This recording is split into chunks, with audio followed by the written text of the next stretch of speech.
Good evening friends. तो आज हम पढ़ने वाले हैं प्रायद्वीपीय भारत का पठार। इसका प्रायद्वीपीय भारत का पठार। और इससे पहले लेक्चर में हम जो है हिमालय के बारे में अच्छे से अध्ययन कर चुके हैं और हिमालय को जो है अच्छे से बहुत ही ज़्यादा अच्छे से समझ चुके हैं। ठीक है। और उस वीडियो में आपका जो हिमालय का जो समाप्त हुआ है उसमें आपका बहुत अच्छा रिस्पॉन्स रहा। उसमें करीब आपने 2.1 के व्यूज दिए हैं। उसमें मैं चाहूँ कि आप इस वीडियो में भी अच्छा रिस्पॉन्स दें। ठीक है। अब मैं बात करता हूँ कि पठार किसे कहते हैं।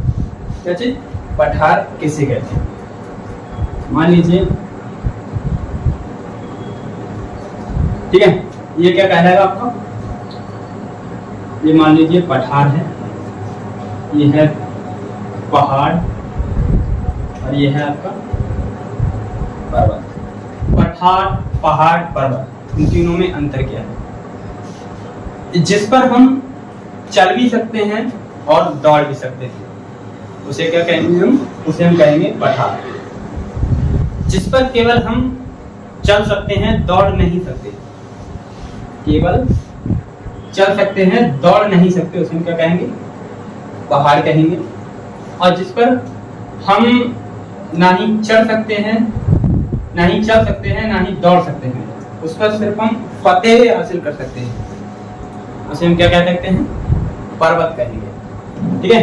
तो पर्वत, पहाड़, पठार, इन सभी में आपको अंतर समझ में आ गया? ठीक है। अब बात आती है प्रायद्वीप किसे कहते हैं। ये तो आप समझ गए कि पठार किसे कहते हैं, ये आप समझ गए होंगे। ठीक है। अब बात आती है प्रायद्वीप किसे कहते हैं। ठीक है। तो मैं मैथ से समझाने की कोशिश करता हूँ।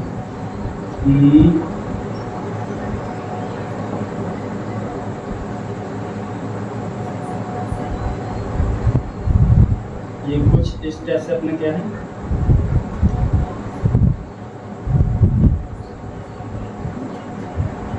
इंडिया है। मैं अच्छे से बना देता हूँ। ठीक है। इससे भी आपको अच्छे से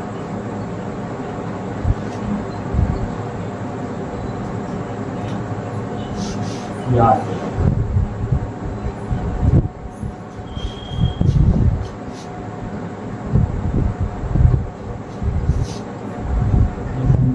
आपका इंडिया। ठीक है। ये क्या है आपका? इंडिया है, भारत है। यहाँ पे सीमा लगती है, इधर क्या है? पाकिस्तान। पाकिस्तान है, इधर क्या है? बांग्लादेश। ठीक है। भारतीय प्रायद्वीप के पश्चिम में क्या है? अरब सागर है। अरब सागर है। और पूर्व में क्या है? बंगाल की खाड़ी। क्या है? बंगाल की खाड़ी।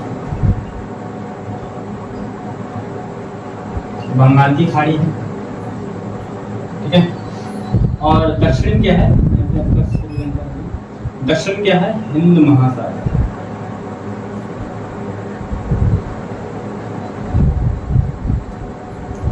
हिंद महासागर रहा। तो महाद्वीप का ऐसा भाग जो जल से तीन ओर से घिरा हुआ होता है उसे हम क्या कहेंगे? प्रायद्वीप कह सकते हैं। जैसे कि हमारा भारत जो है तीन ओर से जल से घिरा हुआ है। अरब सागर, पश्चिम में अरब सागर, पूर्व में बंगाल की खाड़ी और दक्षिण क्या है? हिंद महासागर है, जो है तीन ओर से जल से घिरा हुआ होता है, इसलिए हम क्या कहेंगे? भारतीय प्रायद्वीप। ठीक है। ये क्या है? तीन ओर से जल से घिरा हुआ है।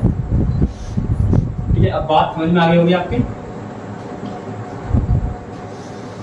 भारतीय प्रायद्वीप जो है पठारी होने के कारण इसे क्या कहेंगे हम? पठारी। इसे हम कहते हैं प्रायद्वीपीय भारत का पठार कहते हैं। ये भारतीय प्रायद्वीप ये कैसा है? पठारी है, इसलिए हम क्या कहेंगे? इसे प्रायद्वीपीय भारत का पठार कहते हैं। और ये किसका बना हुआ है? यह आपके ग्रेनाइट चट्टानों का बना हुआ है, बहुत कठोर है। यह विवर्तनिक रूप से स्थिर है। अब कहते हैं विवर्तनिकी किसे कहेंगे? पृथ्वी के अंदर होने वाली हलचल को क्या कहते हैं? विवर्तनिकी कहते हैं। ठीक है। अब मैं आपके लिए एक चीज समझाता हूँ। और जो प्रायद्वीपीय भारत है, यह जो है हिमालय की पर्वत की तरह जो है कोई ऊंची ऊंची चोटियां नहीं है। ये चट्टानों का उठा हुआ समतल भाग है।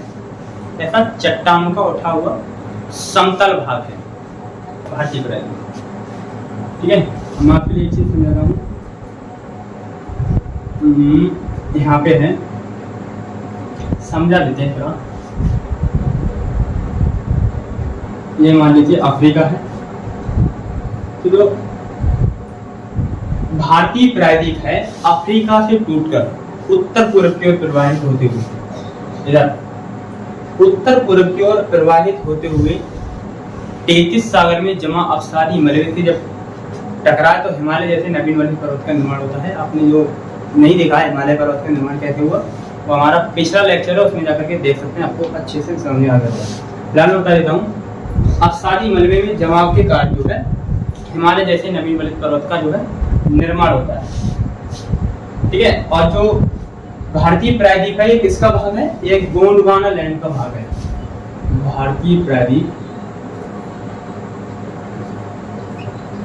भारतीय प्रायद्वीप गोंडवाना लैंड का भाग है।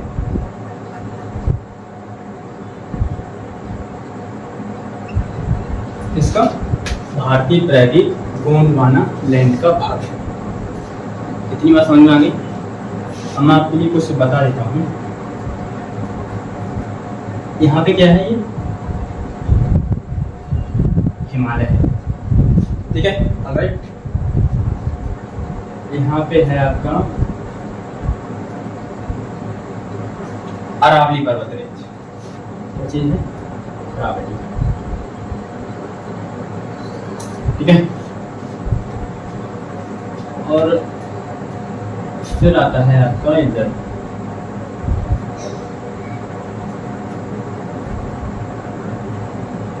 ये रहा आपका भारतीय प्रायद्वीप।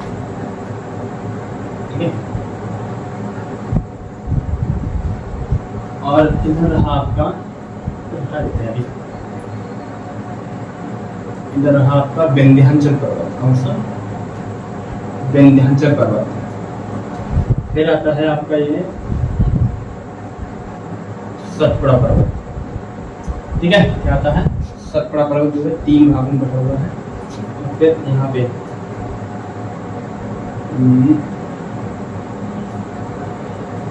पे आता है कौन सा? पश्चिमी घाट पर्वत। और फिर आता है छठा पूर्वी घाट पर्वत। ठीक है, क्या आता है? पूर्वी घाट पर्वत। अब बात आती है भारतीय प्रायद्वीप का विस्तार कहां से कहां तक। भारतीय प्रायद्वीप का विस्तार प्रायद्वीपीय भारत के उत्तर पश्चिम में अरावली पर्वत और उत्तर पूर्व में क्या है? राजमहल की पहाड़ी। इसकी राजमहल की पहाड़ी। राजमहल की पहाड़ी से लेकर कहां तक है?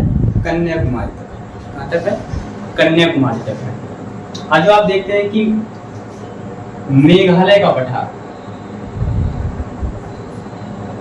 मेघालय का पठार जो है मुख्य रूप से जो है राजमहल की पहाड़ी का ही भाग है। किसका? राजमहल की पहाड़ी का ही भाग है मेघालय का पठार। ठीक है, भारतीय प्रायद्वीप का जो भारतीय प्रायद्वीप है इसके उत्तरी हिस्से का ढाल जो आप देख रहे हैं उत्तर की तरफ होगा। मान लीजिए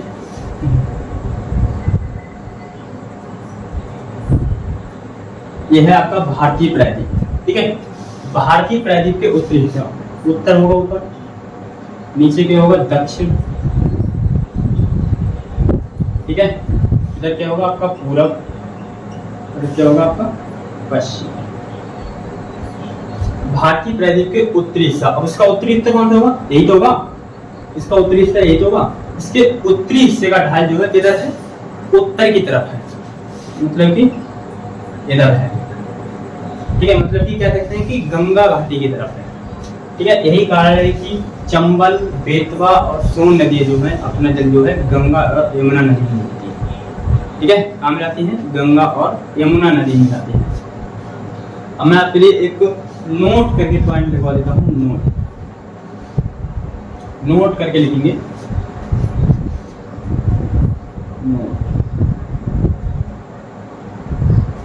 पॉइंट 1 लिखेंगे, चंबल और बेतवा नदी जो है इटावा के पास अपना जल यमुना नदी में जाती है।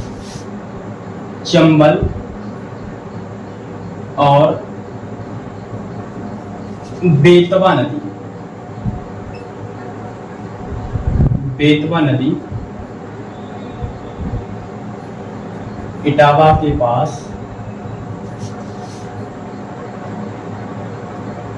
अपना जल यमुना नदी में मिलाती है। यमुना नदी में मिलाती है। बहुत बार क्वेश्चन पूछा गया, बहुत महत्वपूर्ण है। ज़्यादातर पुलिस के एग्जाम में यह क्वेश्चन जो है यूपी जीके से रिलेटेड पूछने के बहुत चांसेस रहते हैं। चंबल और बेतवा नदी इटावा के पास अपना जल यमुना नदी में मिलाती है। ठीक है, फिर दूसरा पॉइंट आता है, जैसे ही मैंने बताया था ना, चंबल बेतवा सोन नदी जो है अपने जल कहाँ गंगा और यमुना नदी मिलाती। क्यों मिलाती है? क्योंकि इसके उत्तरी प्रायद्वीपीय भारत के उत्तरी हिस्से का ढाल किधर है? उत्तर की तरफ है। सोन नदी, सोन नदी पटना के पास, पटना के पास अपना जल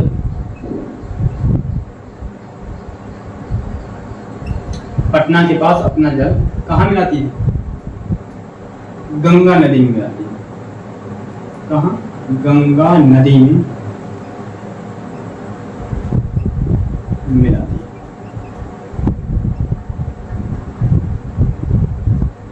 ठीक है, तीसरा पॉइंट लिखेंगे,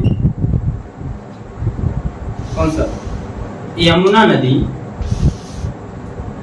बहुत महत्वपूर्ण है। ये यमुना नदी ज्यादातर यूपी जीके से रिलेटेड जो प्रश्न पूछे जाते हैं, उत्तर प्रदेश रिलेटेड, उसमें जैसे यूपी पुलिस का एग्जाम है उसमें कुछ मिलेगा। ये यमुना नदी प्रयागराज में,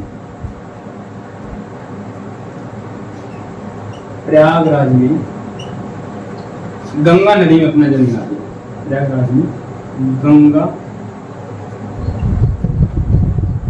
नदी में अपना जल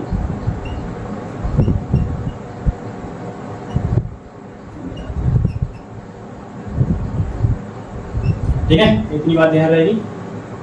चंबल और बेतवा नदी इटावा के पास अपना जल यमुना नदी मिलाती है, और सोन नदी पटना के पास अपना जल गंगा नदी मिलाती है।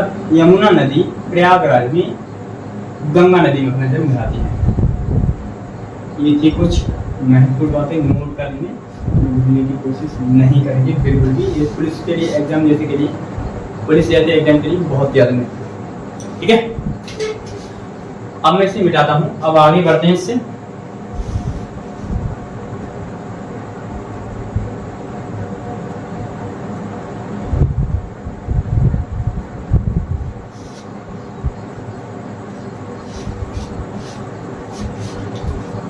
जैसे मैंने बताया था, ये क्या है आपका? विंध्याचल पर्वत है। ठीक है, विंध्याचल पर्वत के उत्तर में क्या है? मालवा का पठार है। कौन सा? मालवा का पठार। ठीक है, जिसका मालवा का पठार है। मालवा के पठार के दक्षिण क्या है? विंध्याचल पर्वत है। विंध्याचल पर्वत के दक्षिण क्या है? विंध्याचल पर्वत के दक्षिण क्या है? आपका सतपुड़ा पर्वत। मान लीजिए विंध्याचल पर्वत है, अब विंध्याचल पर्वत के दक्षिण में क्या है? ये आपका सतपुड़ा पर्वत है। ये जो पूरा देख रहे हैं आप, 3 भागों में कटा जुटा है, राजपीपला, महादेव और मैकाल पहाड़ी में बटा हुआ है।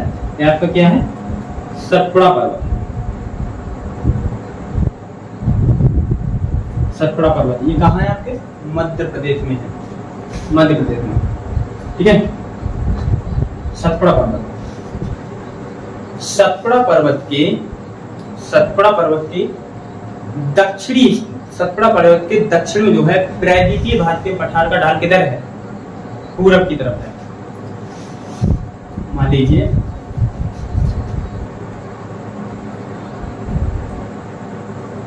ठीक है, यह है आपका सतपुड़ा पर्वत। सतपुड़ा पर्वत के दक्षिण में प्रायद्वीपीय भारत के पठार का ढाल किधर है? पूरब की तरफ है। किधर है, पूरब की तरफ है। यही कारण है कि महानदी, गोदावरी, कृष्णा और कावेरी नदी जो है अपने इधर कहाँ गिराती हैं, बंगाल की खाड़ी में गिराती हैं। आगे समझ में, ठीक है। आप कुछ महत्वपूर्ण बातें हैं, जैसे कि महानदी की लंबाई कितनी है, यह पूछ लेता है, बहुत महत्वपूर्ण है। ठीक है, मैं आपको ये बताऊंगा कि महानदी जो है कहाँ से निकलती है, नर्मदा नदी कहाँ से निकलती है, सोन नदी कहाँ से निकलती है, नदियां पढ़ाएंगे तब आपको ये बताया जाएगा। ठीक है, महानदी, महानदी की जो लंबाई है वो कितनी है आपकी, 900 किलोमीटर। ठीक है, महानदी कहाँ से निकलती है, सतपुड़ा पर्वत से निकलती है। और आपने कहीं सुना होगा छत्तीसगढ़ की शिवमहापाली से निकलती है, इसमें विवाद है, आप ऑप्शन देखते हैं। ठीक है, और मैंने बताया कि आपको गोदावरी नदी, कौन सी, गोदावरी नदी, यह दक्षिण भारत की सबसे बड़ी नदी, कौन सी, दक्षिण भारत की सबसे बड़ी नदी है। गोदावरी नदी की लंबाई की बात करें तो ये कितनी है, 1465 किलोमीटर। ठीक है, महानदी, गोदावरी, कृष्णा, कावेरी, ठीक है, ये कहाँ बहती है, पूरब दिशा में अपने बहती है। कृष्णा नदी की लंबाई कितनी है, मात्र 1400 किलोमीटर। ठीक है, और बात आती है आपकी कावेरी नदी। ठीक है, कावेरी नदी की कितनी है, 805 किलोमीटर। ठीक है, बहुत महत्वपूर्ण है, आप स्क्रीनशॉट ले लीजिए, यहाँ से प्रश्न पूछे ही जाते हैं। ठीक है, इतनी बात समझ में आ गई। महानदी की लंबाई कितनी है, 805 किलोमीटर है, कितनी, 805 किलोमीटर। गोदावरी की 1465 किलोमीटर है, दक्षिण भारत की सबसे लंबी नदी है। और कृष्णा नदी की 1400 किलोमीटर, कावेरी नदी की 805 किलोमीटर, इनकी ये क्या है, लेंथ है।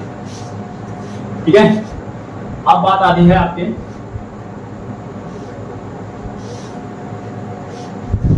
मान लीजिए ये क्या है आपका सतपुड़ा पर्वत। सतपुड़ा पर्वत के उत्तर में एक भ्रंश है, सतपुड़ा पर्वत के उत्तर में एक भ्रंश है जिसे हम कहते हैं नर्मदा घाटी का भ्रंश। इसका नर्मदा घाटी का भ्रंश। ठीक है, अब बात आती है कि भ्रंश किसे कहते हैं, तो कहते हैं भ्रंश किसे कहते हैं। मान लीजिए है समतल भूमि, ठीक है, यह है, यह समतल भूमि। अब ये थोड़ा नीचे धंस गई, क्या चीज, थोड़ा नीचे क्या है, धंस गई, तो इसे क्या कहेंगे हम, भ्रंश कहेंगे। मतलब कि नीचे धंसे हुए अवतरित क्षेत्र को क्या कहते हैं, भ्रंश कहते हैं। और इन भ्रंशों का जो ढाल है किधर है, प्रायद्वीपीय भाग के पठार के विपरीत दिशा में है। इन प्रायद्वीपीय भाग के पठार का ढाल किधर है, पश्चिम की तरफ है। तो इन भ्रंशों का जो ढाल है किधर है, पश्चिम की तरफ है। और इन भ्रंशों में जो है, एक भ्रंश सतपुड़ा के उत्तर में है और एक भ्रंश क्या, सतपुड़ा के दक्षिण में है। इन दो भ्रंशों में दो नदियां बहती हैं, जिनका नाम है, सतपुड़ा के उत्तर में जो है नर्मदा नदी बहती है, और सतपुड़ा के दक्षिण में कौन सी बहती है, ये कौन सी नदी बह रही है, नर्मदा नदी। ठीक है, कौन सी नदी, नर्मदा नदी। और इसके दक्षिण में कौन सी बह रही है, तापी नदी।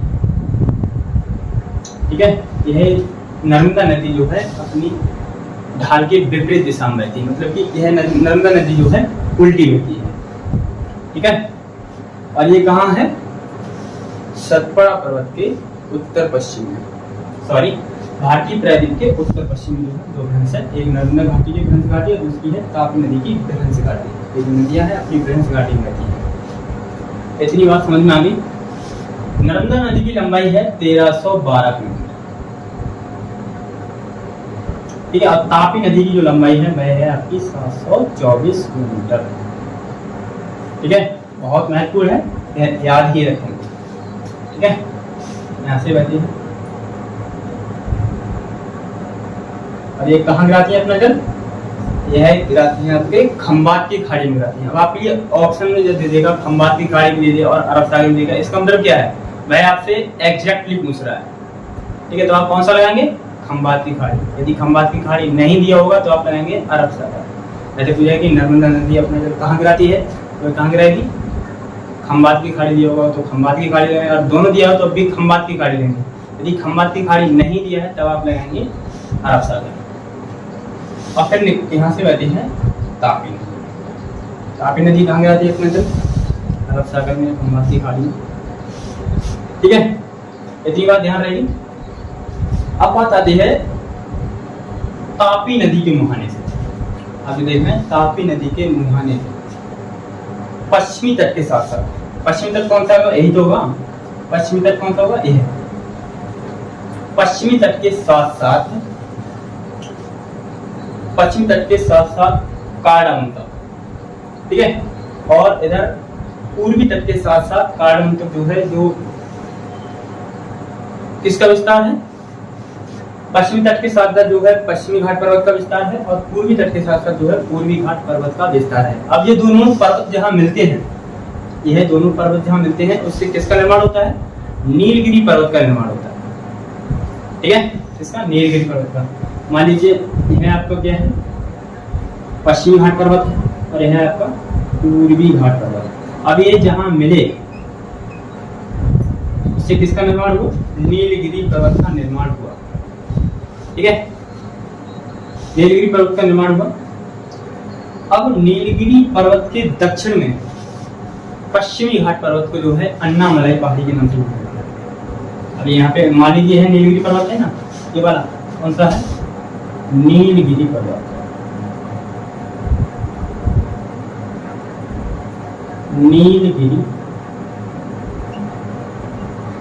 नीलगिरी पर्वत, ठीक है। नीलगिरी पर्वत के दक्षिण में, नीलगिरी पर्वत के दक्षिण में क्या है? यहाँ पे क्या है? अन्नामलाई की पहाड़ी है। किसकी पहाड़, किसका भाग है? आपके पश्चिमी घाट पर्वत का भाग है। ठीक है, और फिर क्या है? कार्डामन की पहाड़ी है। कार्डामन की पहाड़ी या इलायची की पहाड़ी। ठीक है, किसकी? कार्डामन की पहाड़ी या इलायची की पहाड़ी। तो ऐसे प्रश्न पूछेगा कि बताइए निम्नलिखित में से नीलगिरी पर्वत जो है कितने राज्यों में?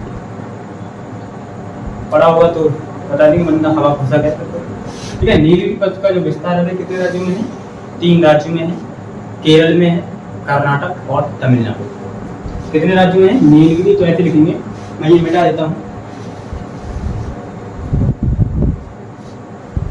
नीलगिरी पर्वत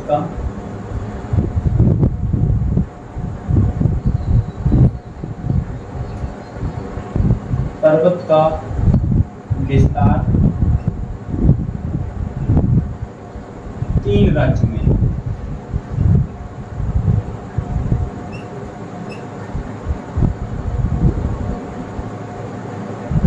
ठीक है, एक है आपका केरल, कर्नाटक और क्या है? तमिलनाडु।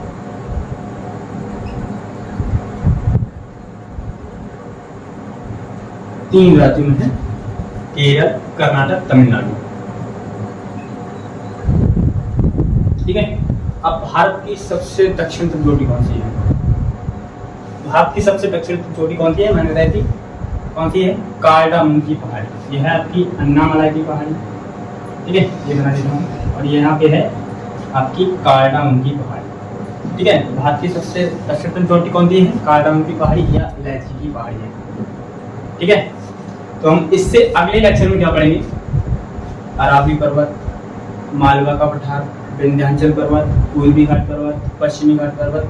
ठीक है, पूर्वी घाट पर्वत, पश्चिमी घाट पर्वत, इन सभी के बारे में जो है हम डिटेल से अध्ययन करेंगे। प्रत्येक के बारे में, चोटी कौन सी चोटी से कौन सी नदी निकलती है। ठीक है, वीडियो को ज़्यादा ही लंबी हो गया।